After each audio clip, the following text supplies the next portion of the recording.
I don't think the green stuff has much to do with it. I've never been an advocate of those sorts of policies like with Europe. I mean, very briefly, the manner in which Germany has become reliant on Russia prior to the invasion of Ukraine, to tout their green aspirations is totally farcical and contemptible. No, that has no truck with me here.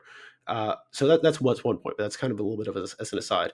The other thing is, again, is the point to increase manufacturing capacity because that's a national defense imperative.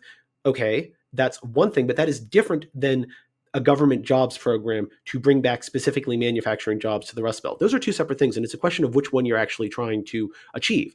If you think that the U.S. needs more manufacturing for defense capabilities, and that's a strategic imperative for us, then sure, I will agree with you, and we can institute specific policies to do that. But that need not track with a jobs program for the industrial steel mills or whatever. You can have much more high tech, more automated, lower labor input sort of manufacturing jobs, which is the sort of high skill work that this country excels at compared to a lower wage per capita country like China or India or whatever. Fine. You want to bring back manufacturing for defense purposes? With you. Okay, great. That's number one. Number two, is it the point of the government to solve, moral rot or moral decay or whatever, admittedly by a lack of jobs?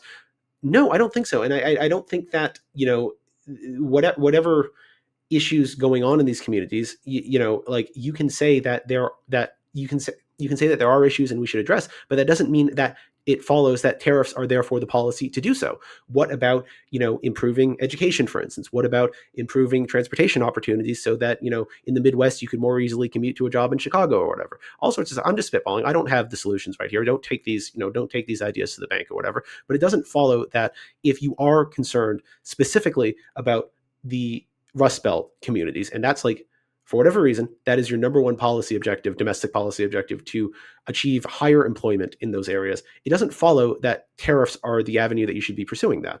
And moreover, I mean, like, again, this is not really a Republican ideal. This is a, jobs programs, like people will be happy by doing make work made through the government. That's really been a Democratic idea for most of my lifetime up until, Trump came on the scene. And listen, I'm happy to have, I'm not in favor of my fellow Americans suffering and listlessness and deaths by despair, but I think that's a spiritual problem, and I don't want a government that is powerful enough to try to solve the ails of the nation's spirit. That seems like really the next thing that a government that powerful will be used for is to make sure that everyone's using the right pronouns, because that's also good for our souls.